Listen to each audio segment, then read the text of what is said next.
सदनाम घोष करू हरिकथा तिने सदा चित्ता समाधान सर्व सुखल्यालो सर्व अलंकार आनंदी निर्भर रुलत असो असो ऐसा कोठे आठवची नाही देहीच विदेही भोगू दशा सर्व सुखल्यालो सर्व अलंकार आनंदी निर्भर डुलत असो तुका म्हणे आम्ही झालो अग्निरूप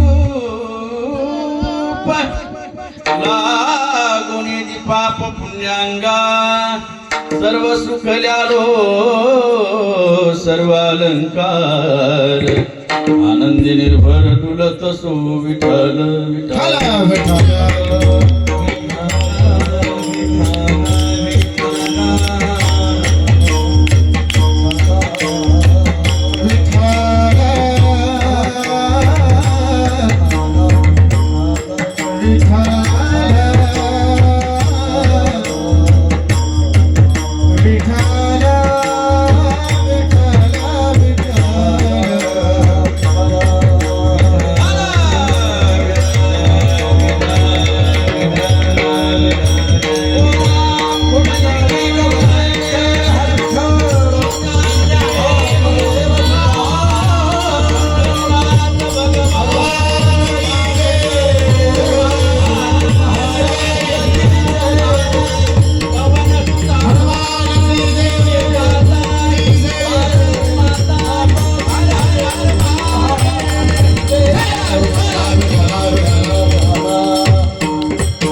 तमानंद कंदम परब्रह्मलिंगम भजे पांडुरंगम पांडुरंगा करो पांडुरंगा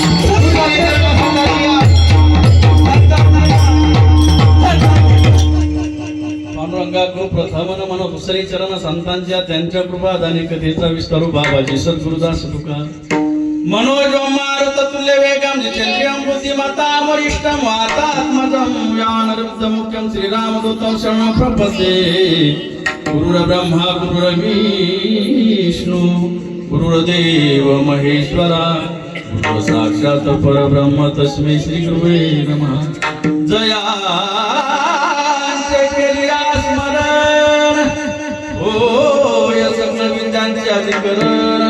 तेची बंधू श्री चरण श्री गुरूंचे नमस्कारो आता ओम नमो ज्ञानेश्वरा करुणा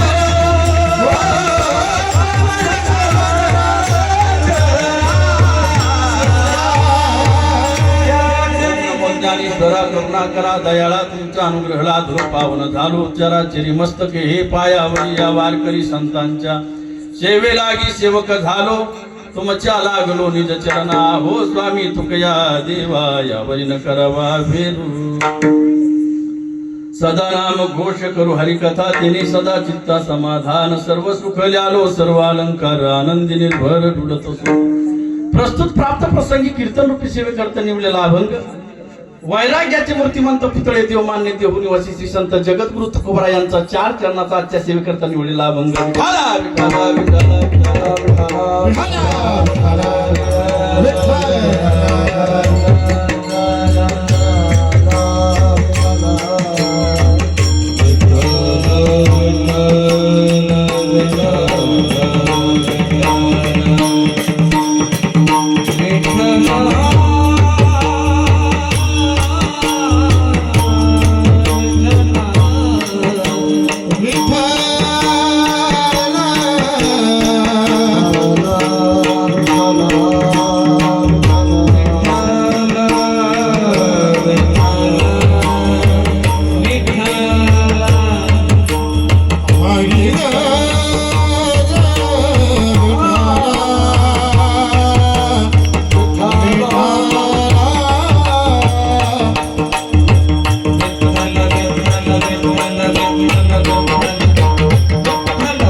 चर्चेला सुरुवात करण्यापूर्वी अल्पसा हा परिहार देणं वक्त्याच्या दृष्टीने उचित आहे.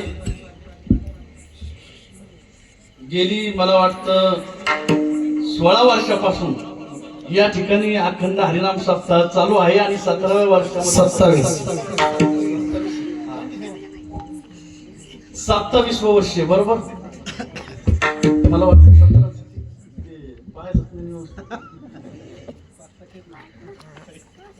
खऱ्या अर्थाने मला असं वाटतं रोपमहोत्सव होऊन गेला आणि खरं सांगू का एक विशेष आनंद की पहिला दिवस असून अगदी भरपूर मंडळी कीर्तन श्रवण करण्याकरता आला.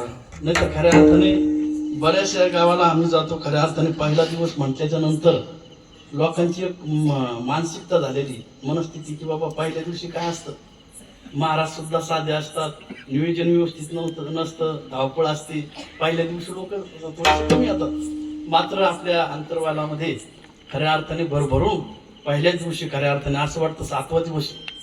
खरं तर हे खऱ्या अर्थाने वारकरी संप्रदायावरती असणारी निष्ठा आणि प्रेम आहे तुमचं. म्हणून या ठिकाणी ज्यांच्यामुळे येण्याचा योग आला खऱ्या अर्थाने आमचे परम मित्र गुरुबंधू असणारे भरत महाराज भोईटे यांनी फोन केला आणि त्यांच्या माध्यमातून या ठिकाणी खऱ्या अर्थाने आजच्या कीर्तनाचे यजमान श्री रावसाहेब बाबूराव त्र्यंबकराव सुळसुळे यांच्या योगाने खऱ्या अर्थाने या ठिकाणी येण्याचा योग आला. खरं तर प्रेम प्रीतीचे बांधले तिना सुटे काही केले. आता तुम्ही मंडळी मला रोज पाहता, रस्त्यावर का व्हायना पाहता आणि बऱ्याचशा मंडळीचं जे हरी होतं रोज आणि जवळचं नातं असल्यामुळे खऱ्या अर्थाने लोकांना कधी कधी किंमत कळत नसते. पण मला असं वाटतं आज किंमत कळाल्यामुळे खऱ्या अर्थाने आज मी या ठिकाणी उभा आहे. खर तर अंतरवाला म्हटल्याच्या नंतर रोजचं येणं जाणं, मात्र या ठिकाणी येण्याचा योग पहिल्यांदा आला कारण काही प्रेम करणारे मंडळी असतात. हा हो दुसऱ्यांदा, याच्या अगोदर सुद्धा सेवा झालेली, म्हणून या ठिकाणी तरुण मंडळी सुद्धा भरपूर आहे. माता मावले असतील, आमचे महाराज मंडळी की ज्यांच्यामुळे कीर्तन आहे, आमचे शंकर महाराज असतील, अगदी जेराम बाबाकडचे खऱ्या अर्थाने ते विद्यार्थी आहे, भरत महाराज असतील किंवा आमचे किरण महाराज असतील, राजू महाराज असतील, आमचे विनिकरी बाबा असतील, सर्व मंडळी आमचे बाबा सुद्धा चोपदार सुद्धा अगदी व्यवस्थित आहे, तरुण तलबदार आहे बरं का. आणि सिस्टम सुद्धा तुम्ही वाढवून या ठिकाणी बोलवलेली भरत महाराज आमच्या वैजनाथ भाऊची, त्यांच्या नावाने एकदा जोरदार टाळी वाजवा. काय एवढ्याला आपण बोलवली तुम्ही, त्याचं कारण त्यांचा स्वभाव चांगला आणि त्यांची सिस्टम सुद्धा चांगली. नाहीतर इथं काय नाही का आहे, मात्र काहीतरी विशेष अशा प्रकारचं त्यांच्याकडे आहे, म्हणून खऱ्या अर्थाने एवढ्या दुरून ते या ठिकाणी आले. आणि विशेष म्हणजे एकच आहे मृदंगाचे आले, मात्र 100 टाळकरी जरी असेल तरी त्यांना ते भारी पडल्याशिवाय राहणार नाही असे असणारे आमचे बळप महाराज, त्यांच्या नावाने एकदा जोरदार टाळी. सर्व मंडळी आता खरं तर पाहिलं तर आमचे हा ना सुरेश महाराज सुद्धा या ठिकाणी आहे. खरं तर जुनं ते सोनं, जुने वारकरी, अगदी सर्व पंचकृषीला आलेले भाविक भक्त, माता मावल्या, लहान थोर सर्वांच्या या ठिकाणी उपस्थितीमध्ये खऱ्या अर्थाने कीर्तन आहे. आणि कीर्तनामध्ये जो अभंग निवडलेला आहे खऱ्या अर्थाने जगद्गुरु तुकोबरायचा आहे. आता पहिला दिवस म्हटल्याच्या नंतर नामाचं महत्व सांगावं लागतं. नामाची ताकद काय आहे, नामाची पावर काय आहे, नामाचं महत्व काय आहे, खऱ्या अर्थाने पहिल्या कीर्तनकारांनी सांगितलं पाहिजे. म्हणून खऱ्या अर्थाने जगद्गुरु तुकोबरायांचा अभंग आपल्या समोर मांडलेला आहे. जगद्गुरु तुकोबराय या अभंगाद्वारे आपल्याला सांगतात की सदा नाम घोष करू हरिकथा, भगवान परमात्म्याचं चिंतन करत असताना सतत भगवान परमात्म्याचं चिंतन केलं पाहिजे. आणि खऱ्या अर्थाने हाडाचं काळ रक्ताचं पाणी, रात्रीचा दिवस आपण धावपळ करतो फक्त आणि फक्त समाधाना करता. मला असं वाटतं जर भगवान परमात्म्याचं चिंतन करून जर आपल्या जीवनामध्ये समाधान जर प्राप्त होत असेल तर मला असं वाटतं नक्की आपण भगवान परमात्म्याचं चिंतन केलं पाहिजे.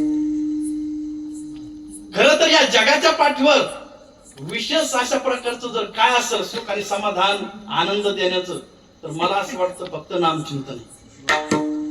माता मावल्या हो,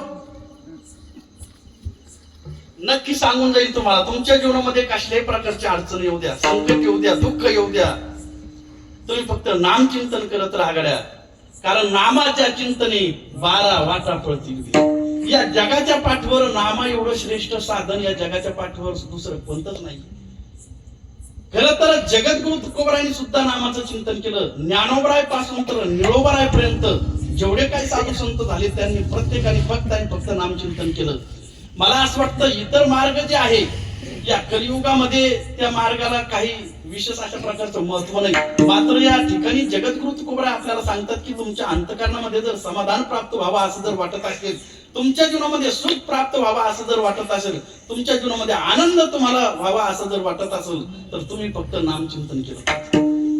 कारण अनेक साधू संतांनी एकच सांगितलं की तुम्ही नामचिंतन करा. खरं सांगतो तुम्हाला कसल्याही प्रकारचा रोग होऊ द्या, कॅन्सर सारखा रोग होऊ द्या, कसल्याही प्रकारचं तुमच्या जीवनामध्ये फार मोठं संकट येऊ द्या, तुम्ही फक्त नामचिंतन करा. अंतःकरणातून भाव धरून श्रेय देणे आजी निष्ठा ठेवून अगदी मी नक्की सांगतो गड्या, तुमच्या जीवनामध्ये कसल्याही प्रकारचं संकट असू द्या ते निवारण करण्याची शक्ती फक्त नामचिंतनामध्ये.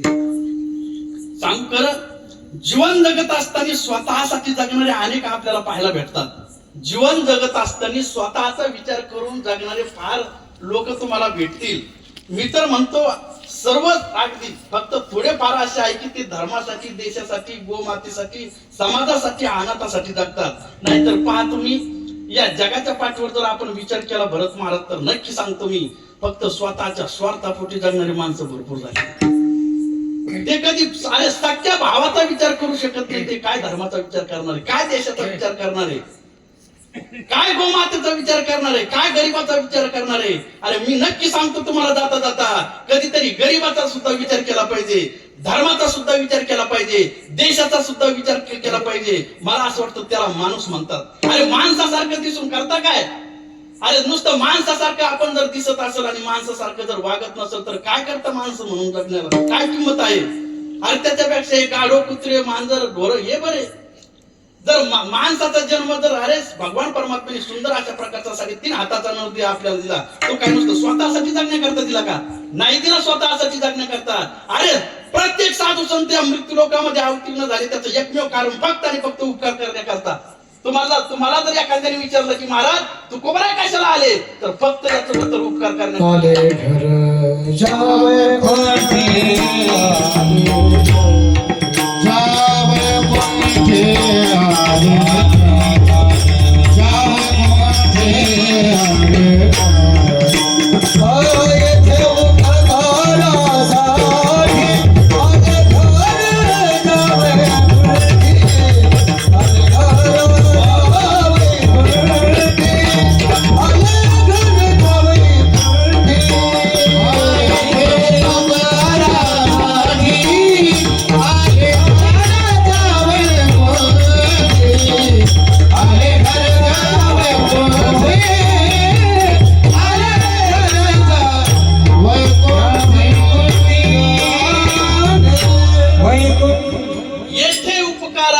आले घर ज्या वैकुंठी. तुम्हाला जर एखाद्याने प्रश्न केला महाराज जगद्गुरु तुकोबराय, ज्ञानोबराय, नाथ महाराज, नामदेव महाराज, मीराबाई, जनाबाई ह्या कशासाठी आले या ठिकाणी तर याचं एकमेव उत्तर फक्त उपकार करण्याकरता. आणि आपण सुद्धा जर मनुष्य जन्माला येऊन जर उपकार करत नसेल तर फुकट आहे आपला जन्म. आणि कधीतरी आपण सुद्धा उपकार केला पाहिजे. नुसतं स्वतःच्या स्वार्थापोटी जगण्याकरता जीवन आहे का? अरे भावावरती उपकार केला पाहिजे, गरीबावरती उपकार केला पाहिजे, गोमातेवरती उपकार केला पाहिजे. याला जीवन म्हणतात. अरे आपण जर एक दिवस मरणारच आहे तर मग कधीतरी चांगलं सुद्धा जीवन जगलं पाहिजे. अरे मरणार आहे हे माहिती असून सुद्धा जर याडेवणी करीत असेल माणूस, जर खात असेल, पित असेल, मूर्खासारखं जर वागत असेल तर अरे खांती ते करा वने गाढव कुत्रा. त्याच्यापेक्षा कुत्रे बरे, गाढव बरे, डुकर बरे. अरे माणसाचा जन्म भेटून जर आपण माणसासारखं जर जगत नसेल तर धिक्कारी त्या जीवनाला. आणि या जगामध्ये जर आपण पाहिलं तर माणसं भरपूर आहे. हो माणसं भरपूर आहे पण माणूस म्हणून जगणारे माणसं फार कमी आहे. कबीरदास महाराज म्हणतात त्याला माणूस म्हणतात की जो कुणाच्या काम येतो. किसी के काम आए, किसी के काम जो आए उसे इंसान कहते हैं. पराया कर दो अपना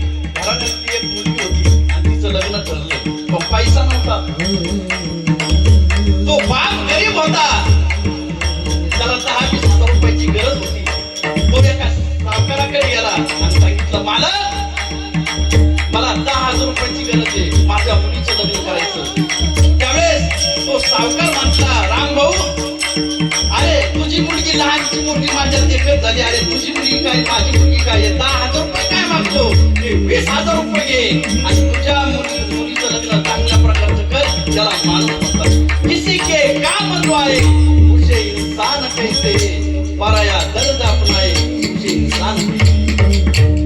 मला असं वाटतं जगद्गुरु तुकोबारायांनी जर स्वतःचा विचार केला असता तर नक्की सांगतो मी तुम्हाला, आज जगद्गुरु तुकोबारायांचा अभंग आम्ही कीर्तनासाठी घेतलाच नसता.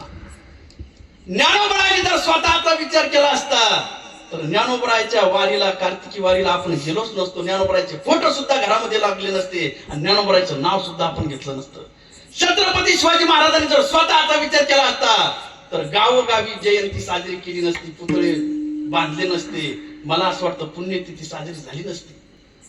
भगतसिंग राजगुरू यांनी जर देशाचा विचार केला नसता, धर्माचा विचार केला नसता आणि नुसतं जर स्वतःचा विचार केला असता तर मला असं वाटतं आज त्यांचं कीर्तनात नाव निघलं नसतं. अरे काय जीवन होतं गाड्या यांचं. अरे स्वतःसाठी आपण जगणारे आपल्याला काय किंमत कळणार आहे. अरे कधीतरी दुसऱ्यासाठी जगलं पाहिजे माणसाने.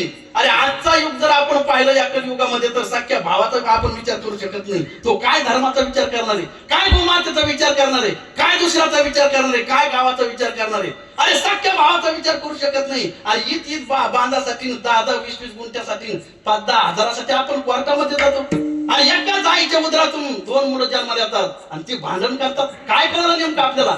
कशासाठी जप्त आहे, कशासाठी कीर्तन आहे, कशासाठी गाथा ज्ञानेश्वरी आहे. आणि एवढं असून जर आपली बुद्धी जर भ्रष्ट जर झाली असेल तर धिक्कार आहे आपल्या जीवनाला. विठाल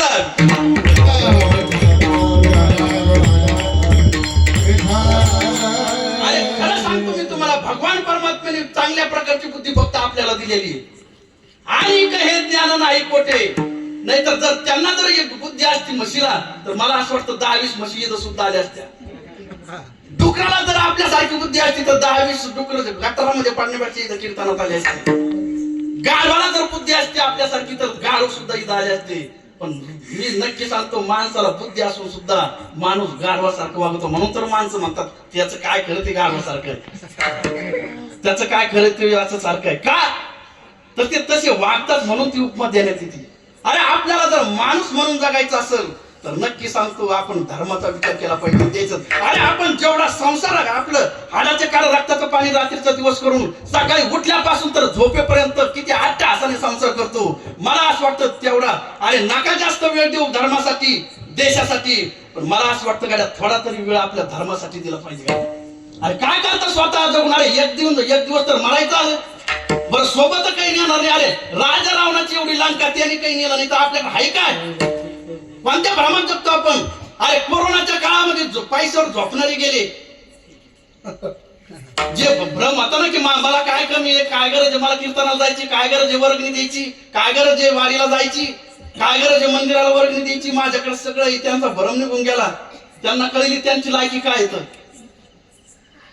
अरे पैसा जर सर्वस्व असतं तर मला असं वाटतं की श्रीमंत लोक इथं राहिले असते, गरीब सगळे मेले असते. पण त्या ठिकाणी काही चालत नाही, वशीला चालत नाही त्या ठिकाणी. अरे आया असो जायगा राजा रंग फकीर, रंग असो का फकीर असो का राजा असो, या ठिकाणी सुट्टी नाही त्यांना. अरे तुम्ही चांगलं करा, तुम्हाला चांगले भोग प्राप्त होईल. भोगण्याकरता तुम्ही पुण्य संपादन करा, तुमचा आनंद सुख समाधान प्राप्त होईल. तुम्ही वाईट करा गाड्या, तुमचं वाईट झाल्याशिवाय राहणार नाही. नक्की सांगतो तुम्ही अगदी नीतीने धन कमवा, चांगल्या प्रकारचं धन कमवा, कष्टाचं धन कमवा. अगदी मी म्हणतो घामाचा पैसा, स्वतःच्या ताकदीचा पैसा कमवा, स्वतःच्या हिमतीवर कमवा.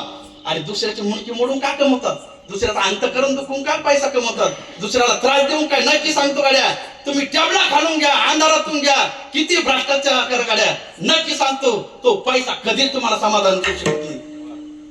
तुम्हाला तरी भोगावं लागेल, नाही तुम्हाला तर तुमच्या मुलाला तरी भोगावं लागेल, नाही तुमच्या मुलाला तर तुमच्या नातवाला तरी भोगावं लागेल, पण भोगावं लागेल ही त्रिकाल सत्य. अरे तुम्ही जर दुसऱ्याचं अंतकरण दुखून जर आपलं स्वतःचं जर हित पाहत असेल, स्वतःची जर श्रीमंती वाढवत असेल तर काय जीवन आहे तुमचं. अरे झोपडीत राहा, तुम्हाला झोपडीमध्ये सुद्धा आनंद भेटल्याशिवाय राहणार नाही. फक्त दुसऱ्याचं अंतकरण दुखू नका. अरे विदुर काकाच्या घरी काय नव्हतं, झोपडीत राहत होते, पण जगाचा मालक विदुर काकाच्या घरी गेला, दुर्योधनाच्या घरी नाही गेला. अरे श्रीमंती जर माझ्या भगवान परमात्म्याने पाहिजे असती तर मला असं वाटतं जगद्गुरु तुकोबारायांच्या घरी देव पाहुणा म्हणून आलाच नसता, कडे नसता आला. अरे आपल्याकडे काय कमी आहे? अरे पाहुणे सुद्धा यायला घाबरतात आपल्या तिथं, नको म्हणते, मूर्ख आहे ते सालं नालायकी, लायकी नहीं त्याच्याकडे जायची. अरे जिस घर पर आदर मान नहीं उस घर पर ना जाना चाहिए, चाहे कितना अच्छा हो लड़का उसे सिर पे बिठाना ना चाहिए, चाहे कितनी अच्छी हो कन्या उसे घर घर घूमना ना चाहिए. सुभाष काय सांगतात? अरे किती श्रीमंताचं घर असू द्या गड्या, पण ज्या ठिकाणी जर आपला आदर सत्कार होत नसेल ना, अजिबात नका जाऊ, लात मारा त्या घराला. पण गरीबाचं घर असू द्या, त्या ठिकाणी जर आपला आदर सत्कार होत असेल तर नक्की मी सांगतो, झोपडीत गेल्याशिवाय सुद्धा राहू नका. अरे स्वतःसाठी काय जगतात? छत्रपती शिवाजी महाराज गड्या, खरं सांगतो, त्यांनी जर स्वतःचाच विचार केला असता तर गावोगावी त्यांची जयंती आपण साजरी केली नसती. मला सांगा, अरे पंजोबा, आजोबा, खापर पंजोबा यांचे नाव तरी शिल्लक आहे का? त्यांचे फोटो तरी घरात आहे का? मला सांगा टॉपदार, तुमच्या खापर पंजोबाचा फोटो आहे तुमच्या घरात, बरं त्यांचं नाव तरी माहिती? तुम्हालाच काय, कुणालाच माहिती नाही. बरं ते नव्हते का? अरे खापर पंजोबा होते म्हणून पंजोबा, पंजोबा होते म्हणून आजोबा, आजोबा होते म्हणून बाप, बाप होता म्हणून लेख, लेख होता म्हणून नातू, आणि नातू होता म्हणून आजचं कीर्तन. अरे तेच नसते तर आपण कुठून? अरे ज्यांची शेती आपण खातो, ज्यांच्या घरामध्ये आपण राहतो, ज्यांचा 7-12 सगळं आपल्या नावावर आहे, अरे त्यांचे फोटो सुद्धा आपल्या घरामध्ये, त्यांचं नाव सुद्धा आपल्याला माहिती नाही. पण मला सांगा जबाबदार, छत्रपती शिवाजी महाराजांचं आपलं काही नातं आहे का? पण तरी त्यांचे फोटो सुद्धा घरामध्ये, त्यांचं नाव सुद्धा आपल्याला माहिती. ज्ञानोबरायचं आपलं काही नातं आहे का?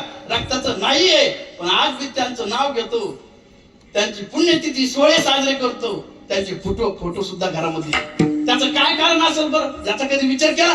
अरे त्याचं एकमेव कारण फक्त आणि फक्त त्यांनी या जगाचा, धर्माचा, देशाचा, वारकरी संप्रदायाचा विचार केला, म्हणून आज त्यांचं नाव आहे. ज्यांनी ज्यांनी देशाचा विचार केला, धर्माचा विचार केला, गोमातेचा विचार केला, गरिबाचा विचार केला, नक्की सांगतो गड्या, जोपर्यंत चंद्र सूर्य ना तोपर्यंत त्यांचा विचार हा जग केल्याशिवाय राहणार. अरे अनेक गेले, त्यांचं नाव सुद्धा शिल्लक नाही, भरपूर पैशावाले गेले, पण ज्ञानोबराय फक्त 22 वर्ष जगले, पण आज बी कीर्ती. जगद्गुरु कोणा 42 वर्ष जगले, आज बी जयंती होती, पुण्यतिथी होती, बीज साजरी करतो आपण. छत्रपती शिवाजी महाराज फक्त 51 वर्ष जगले, पण आज बी त्यांचं नाव आपण घेतो. जगून करता काय? अरे नुसतं 100 वर्षाचं आयुष्य झालं एखाद्याचं, आणि काय केलं तर काहीच नाही, नुसतं दुसऱ्याचे बांध पोर. काय करता? मराला करता का? 100 वर्षाचं आयुष्य काय करता? खाता का त्याला?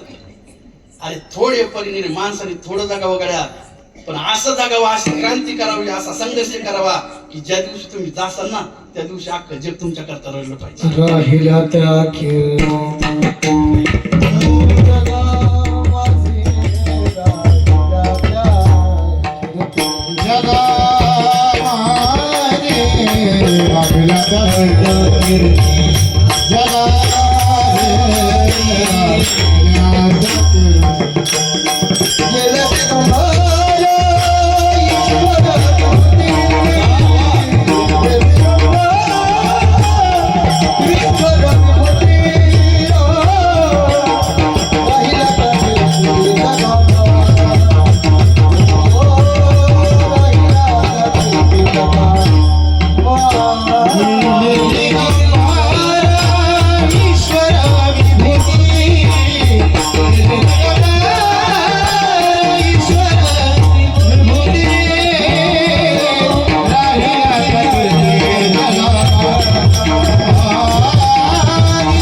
राहिल्या त्या कीर्ती जगा. मला असं वाटतं उत्तमाचे होय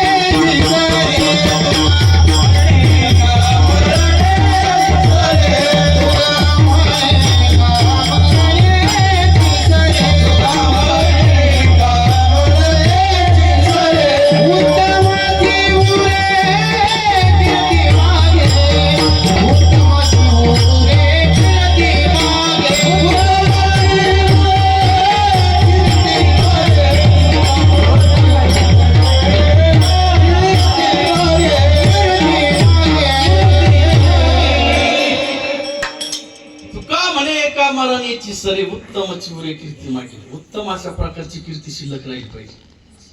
मी नक्की सांगतो शंकर महाराज, कमीत कमी माणसाने जन्माला जर आलं ना तर कमीत कमी गेल्याच्या नंतर 10-20 वर्ष जिवंत राहिलं पाहिजे मेल्याच्या नंतर कीर्ती रूपाने.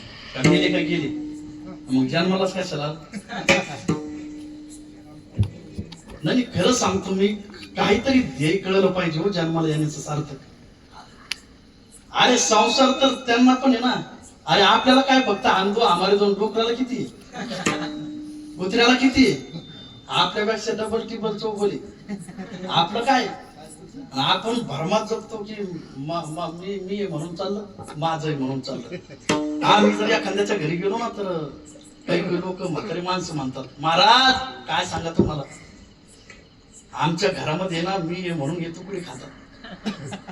ते नातवंद मुलं सुना ते म्हणत असतात मनातल्या मनात, अरे म्हाताऱ्या तू जाऊन पहा आम्ही तळून भजी जिलाबी. भ्रम झालेला आहे प्रत्येकाला. ते गाडी पायला खाली कुत्र चालत असतं पहा हनुमान महाराज. आणि त्याचे मित्र त्याला भेटले, विचारलं का रे तू रोजच या गाडी पायला खाली चालतो, कशामुळे काय कारण. त्यावेळेस ते गाडी पायला खालचं कुत्र म्हणाला की हे पहा मी चालत नाही तर ही गाडी बैलच माझ्यामुळे चालते. आता खरं सांगा, गाडी बैल कुत्र्यामुळे चालते का बैलामुळे चालते. पण बऱ्याच जणाला वाटतं काय हे आमच्यामुळे चाललं. काही नाही, लय गेले आणि आपला नंबर आहे हे चालूच राहणार. फक्त एक संख्या परमार्थ करावं लागत असतो. संसार हा होणारच आहे, कसल्याही प्रकारचं त्याच्यात टेन्शन घेऊ नका जास्त. हे पहा बरेचसे मंडळ एवढं टेन्शन घेतात, काही तर म्हणतात महाराज 7 पिढ्या खातील एवढी संपत्ती आहे. मग आपण म्हणावं तरी का नाराज आहे तुम्ही. ते म्हणतात 8 पिढी काय खाईल. आता काय खाईल म्हटल्याच्या नंतर माती खाईल काय खाईल. एक सद्ग्रस्त आला आणि विचारलं महाराज 8वी पिढी काय खाईल. त्याला म्हटलं जा या गंगेच्या काठावरती एक साधू महात्मा बसलेले त्यांना विचारून. आता साधूकडे जायचं म्हटल्याच्या नंतर त्यांनी काही फळं घेतली, सफरचंद केळी चिकू वगैरे काय घ्यायचं की. कारण शास्त्र आहे, पाहुण्याला भेटत असताना गुरुला भेटत असताना पेशंटला भेटायला गेल्याच्या नंतर काहीतरी घेऊन गेलं पाहिजे. गेल्याच्या नंतर साधूच्या समोर ते ठेवलं. ठेवल्याच्या नंतर साधूने डोळे उघडल्याच्या नंतर पाहिलं ते काहीतरी फळं आणलेली. उचल म्हटलं, पहिलं उचल. तो म्हटलं नाही साधू महात्मा तुमच्यासाठीच नाश्ता करून घ्या, माझा नाश्ता आत्ताच झालेला नाही. पण दुपारच्याला काम आहे तुला सांगतो उचल म्हणून. नाही पण संध्याकाळ त्याला अजिबात नाही, आता माझं भागलं दुपारचं मी पाहत नाही उचल माहिती. त्याला वाटलं जो साधू दुपारची चिंता करत नाही आपण 8व्या पिढीची. आणि असंच झालं महाराज लोकांची. अरे मुलासाठी काय करता तुम्ही. अरे मुलासाठी जर कमवायचं असेल ना तर त्यांना संस्कार चांगले द्या. अरे ज्या मुलासाठी आपण धन कमवतो, हाडाचे काळ रक्ताचं पाणी रात्रीचा दिवस सकाळी उठल्यापासून तर झोपेपर्यंत पैशाच्या पाठीमागे लागतो, त्या मुलाला जर संस्कार नाही दिले आणि ते मुलं जर व्यसनाच्या अधीन गेली तर काय करतात ते तुमच्या संपत्तीला. अरे कवडीची किंमत नाही. पण नक्की सांगतो गाड्या त्यांना संस्कार असे द्या. अरे खरं तर मी म्हणतो माता मावल्याला सुद्धा 500 रुपये रोज आहे. आता पुरुष मंडळीला 1000 रुपये रोज आहे. पैशाची काही कमी नाहीये.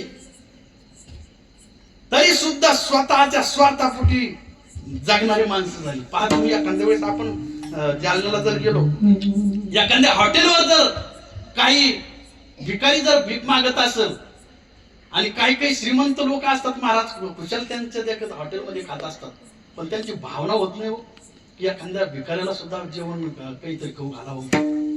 काय मोठी स्वकंती काय. आणि ते सुद्धा माणसाचे ना. अरे आपल्याला त्रास होतो त्यांनाही त्रास होत असेल अशी भावना कधीतरी झाली पाहिजे का नुसतं स्वतःसाठी जगण्यासाठी शरीर आहे. अरे आपल्याला जर त्रास झाला, आपल्याला काटा घुसला आणि दुसऱ्याला जर आपण काठी टोचत असेल त्यांना वेदना होत नाही का. आणि साधू संतांनी हे शिकवलं खऱ्या अर्थाने. जगद्गुरु तुकोबाला काय गरज होती आखी संपत्ती वाटण्याची, पण त्यांच्या अंतःकरणामध्ये दया होती, प्रेम होतं समाजाविषयी. अरे आपण माणसासारखे दिसतो, माणूस म्हणून जगतो. मला असं वाटतं एकामेकावर प्रेम केलं पाहिजे. म्हणून तर पहिली एक हे होती ना, खरा तो एकची धर्म जगाला प्रेम. कधीतरी प्रेम केलं पाहिजे. अरे आपल्यात सुद्धा प्रेम राहिलं नाही. राजू महाराज ही फार मोठी स्वकंती काय.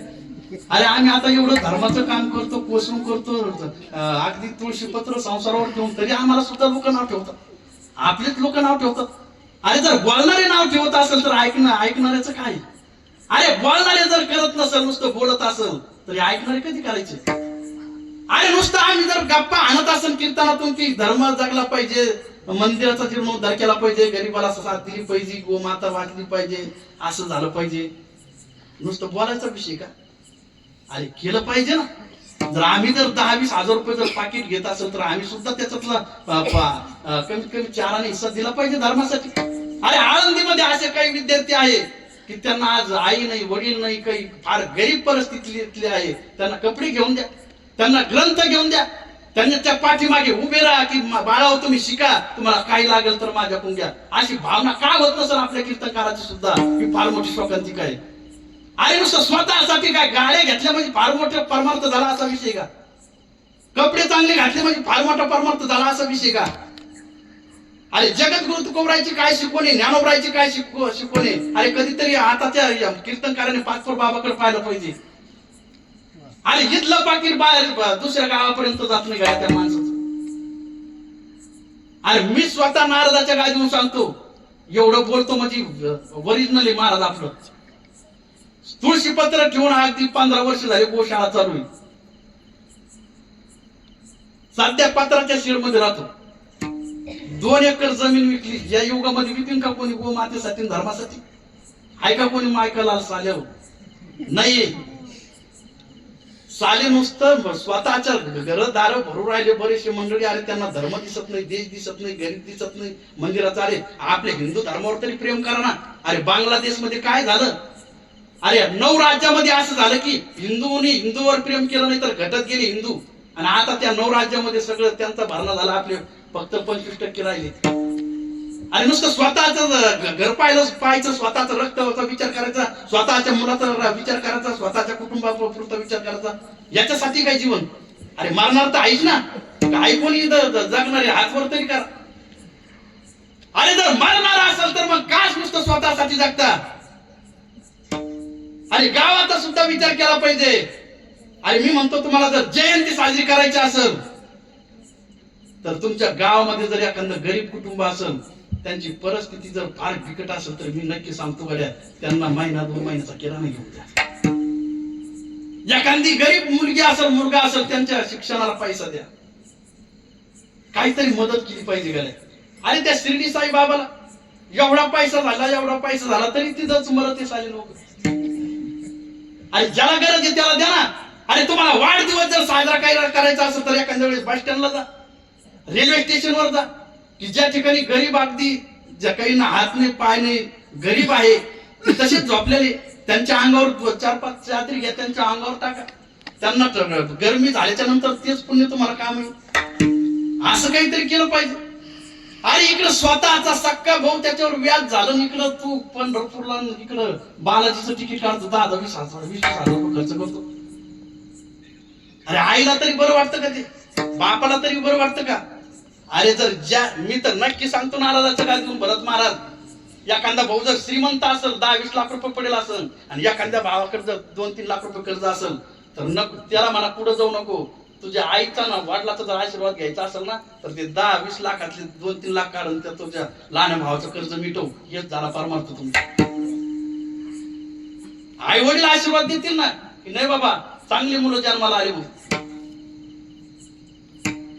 आणि जगद्गुरु तुकोबरायांनी, ज्ञानोबरायांनी, साधू संतांनी हेच सांगितलं आपल्याला कसं जीवन जगलं पाहिजे म्हणून.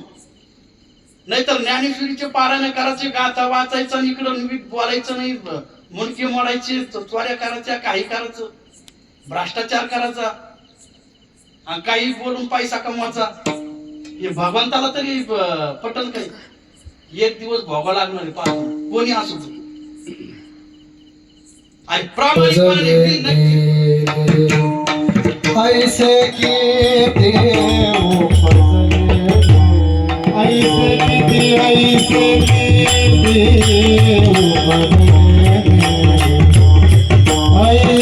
की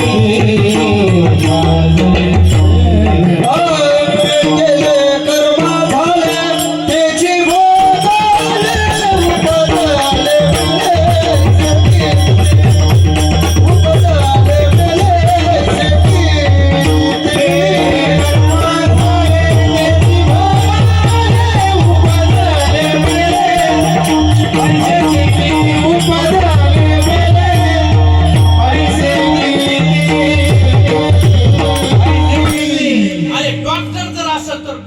लोकांनी अगदी प्रामाणिकपणाने त्याची सेवा करावी, तो त्याचा परमार्थ आहे. दुसरं काय करायची गरज आहे?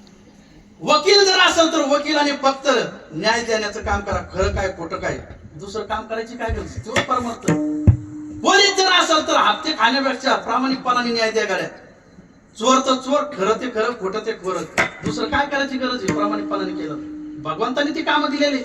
अरे जगद्गुरु तुकोबाराने आपलं काम करून परमार्थ केलेलं आहे. शाहीना महाराजांनी आपलं काम करून परमार्थ केलेलं आहे. गोरोबा काकाने आपलं काम सोडलं नाही गाड्या त्यांनी. आपल्याला बी सुद्धा आपले आले भागात ते करीतो तुझे नाम उच्चारतो. आपण जर नुसतं जिकडं तिकडं भ्रष्टाचार आले, मंत्री संत्री साल्याकडे किती पैसा आहे? एवढा पैसा की एक एक मंत्री जालना जिल्हा का चालू शकतो महाराज. पण आहे का कधी त्यांची अपेक्षा आहे? समाधानी आहे का? नाही ना समाधानी.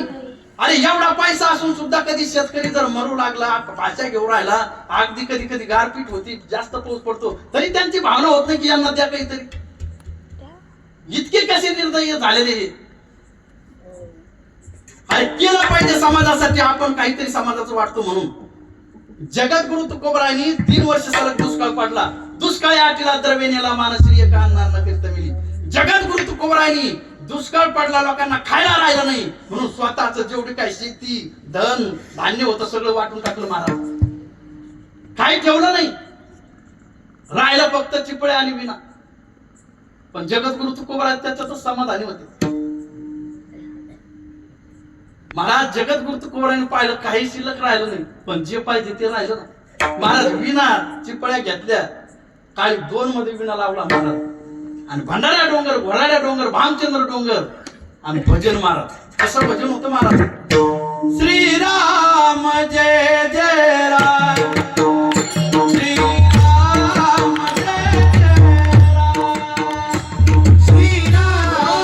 जय जय राम, श्रीराम जय जय राम, श्रीराम जय जय राम, श्रीराम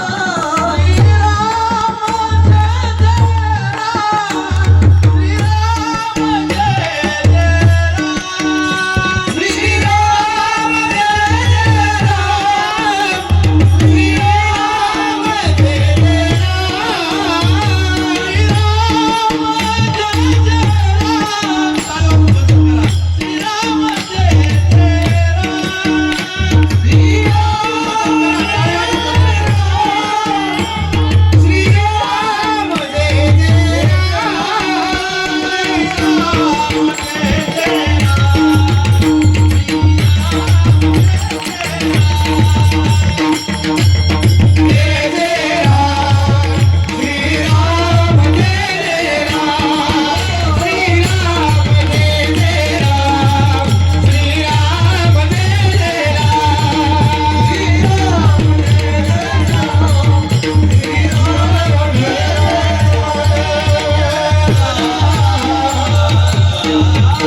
तुम्हाला घरची आठवण आली भजन करत असताना? नाही आली. त्याचं कारण भजनामध्ये तेवढी ताकद आहे. जगद्गुरु तुकोबाराय तर सतत करत होते महाराज.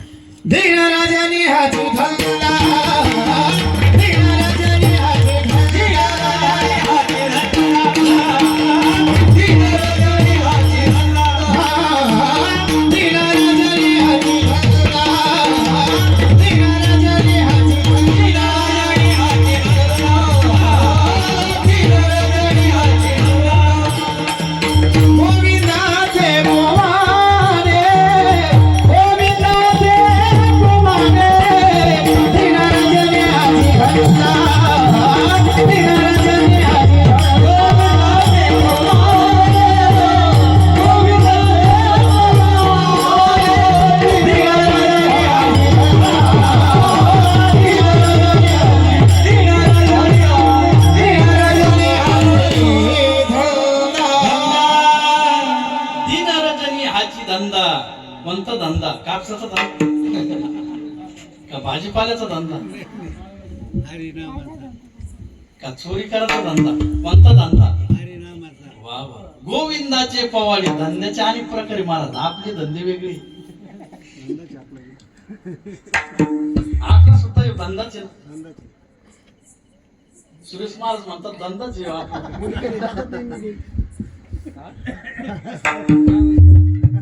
धंदा म्हणजे धंदाच ना आपला ते म्हणतात. खर तर जगद्गुरु तुकोबरांनी शिकवण दिली, जगद्गुरु तुकोबरांनी भजन केलं आणि भजनामध्ये त्यांना जे पाहिजे होतं ते प्राप्त झालं. सर्वस्व अर्पण केलं महाराज आणि भामचंद्र डोंगर, घोराड्या डोंगर, अगदी भंडारा डोंगर भजन करू लागले. एक वेळचा प्रसंग आमच्या जिजामाता अगदी भाजी भाकर घेऊन गेल्याच्या नंतर भामचंद्र डोंगरावरती गेले, त्या ठिकाणी महाराज नव्हते. घोराड्या डोंगरावरती गेल्या, त्या ठिकाणी महाराज नव्हते. भंडारा डोंगरावरती महाराजांचं भजन चालू होतं. जिजामाता म्हटल्या, महाराज खुशाल भजन करा, फक्त कोणत्या डोंगरावरती भजन करण्याकरता जाणार आहे तेवढं फक्त सांगून जाता. एक सांगू तुम्हाला भरत महाराज, या महाराष्ट्रावरती 2 जिजामातेचे फार मोठे उपकार आहेत. त्या 2 जिजामाता जर झाल्या नसत्या ना, खरं सांगतो राजू महाराज, आजचं कीर्तनच झालं नसतं.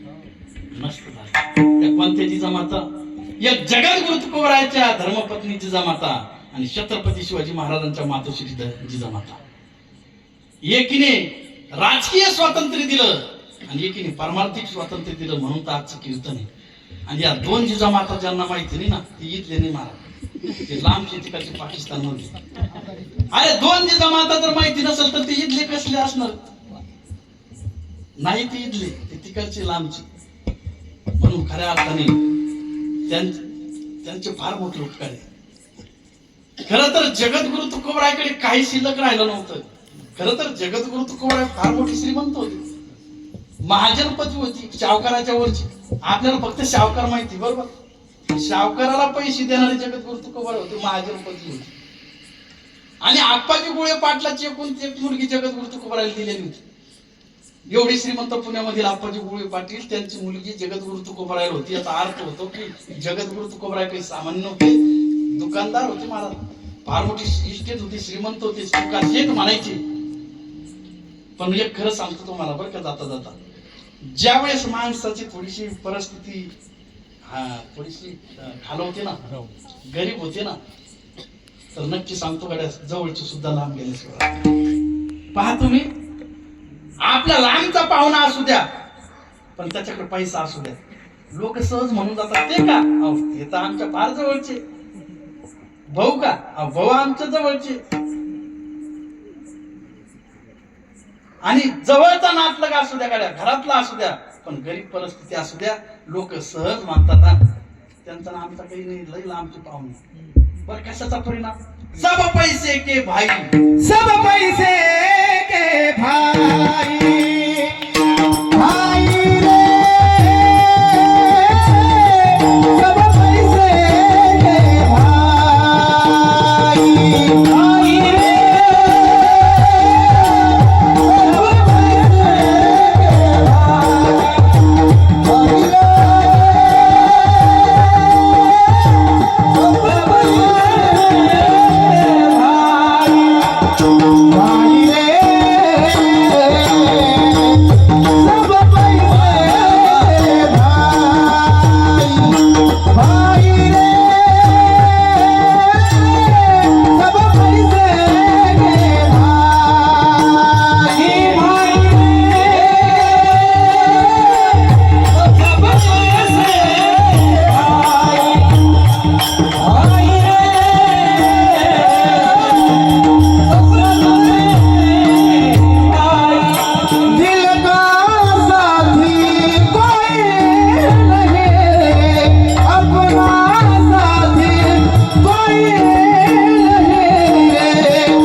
आता ते पुणे भागामध्ये, मुंबई सारख्या ठिकाणी नोकऱ्या करणारे काही मंडळी असतात, मग कीर्तनाला अगदी असे कपडे घालून येतात ते असं वाटतं आता काय उचलून घेतात का काय महाराजांना असं वाटतं आता फार प्रमाणात येणार आहे फार गायक मंडळी असे कपडे आणि ते त्यांचं पाहिजे विकून जवळपास 50-60 एकूण 50-60 पाठीमागे 10-20 पण जेव्हा रामकृष्ण हरी सुरू होतो तेव्हा एकाचा टाळ बरोबर वाजत थोडे पलीने रे परमार्थ सुद्धा थोडाच करा महाराज नाही तर भलत अर्धा 1 तास आणि सुरी वाचायची दिवस चोळीत बसायचं इकडं दुसऱ्याचं मुंडकं मोडायचं दुसऱ्याचं वाईट स्वतःचं दुसऱ्याचे लग्न मोडायचे दुसऱ्याचे भांडण करायचे दुसऱ्याला वाईट बोलायचं दुसऱ्याची भांडणं लावायची कशाला करायची हे धंदे त्याच्यापेक्षा देवच चोळू नको तू फक्त आबाद राह देव तुला जगिणार आहे बरोबर पण इकडं पार 1-2 तास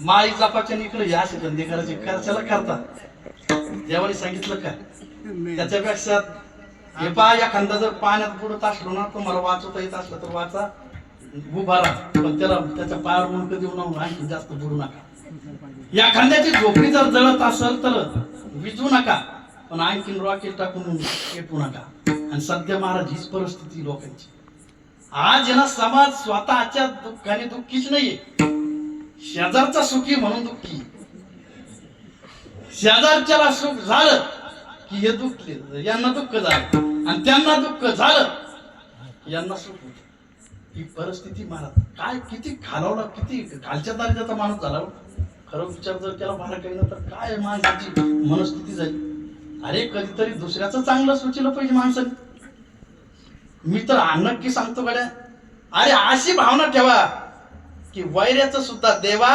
माझ्या वैऱ्याचं सुद्धा चांगलं कर गड्या ही भावना पाहिजे काय साधूचा अंतकरण निघालाय साधू त्याला म्हणतात की जो दुसऱ्याच्या दुःखाने दुःखी होतो आणि दुसऱ्याच्या सुखामध्ये आनंदामध्ये आपलं सुख आनंद मानतो त्याला साधू म्हणतात त्याला सज्जन म्हणतात त्याला माणूस म्हणतात आपण फक्त दिसायला माणसासारखे आहे पण आपलं जीवन जर पाहिलं तर फक्त आणि फक्त स्वार्थापोटी स्वतःसाठी जगण्यासाठी जीवन हे पहा एक साधू महात्मे रस्त्याने चालले होते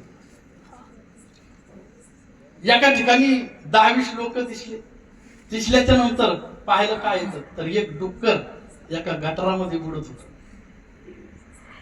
10-20 लोक पाहत होते पण त्या डुकराला वर घेऊन त्याचा जीव वाचवायचा हे कोणाच्या मनात सुद्धा नव्हते का तर कपडे खराब होतील काय गरज आहे मरू द्या त्या ठिकाणी एका शिष्याने त्या साधू महात्म्याला अगदी चांगल्या प्रकारचे नवे कपडे परिधान करण्याकरता दिले होते भारीतले कपडे एकदम घातले साधूने आणि चालला पाहिल्याच्या नंतर अंतकरण वरून आलं दुःख झालं अरे अरे अरे डुक्कर मरण पावत महाराज साधूने मागचा पुढचा विचार केला नाही त्या गटारामध्ये उतरले त्या डुकराच्या कानाला धरलं आणि त्या डुकराला वर काढलं महाराज आणि त्यावेळेस लोकांनी टाळ्या वाजवल्या आणि सांगितलं वा वा साधू महात्मे फार उपकार केले त्या डुकरावरती तुम्ही फार उपकार केले त्यावेळेस ते साधू म्हणतात हे पहा मी त्या डुकरावर उपकार केले नाही तर त्या डुकराने माझ्यावर उपकार केले का तर ज्यावेळेस ते डुक्कर बुडत होतं ना त्यावेळेस मला फार त्रास वेदना होत होत्या माझ्या अंतकरणाला फार दुःख झालं होतं मला पण एक सांगू ज्यावेळेस मी त्या डुकराला वाचवलं ना त्यावेळेस वेदना कमी झाल्या दुःख कमी झालं आणि मला फार आनंद वाटला म्हणून मी उपकार केले नाही तर त्या डुकराला काढल्यामुळे त्या डुकराने माझ्यावर खऱ्या अर्थाने उपकार केले याला साधू म्हणतात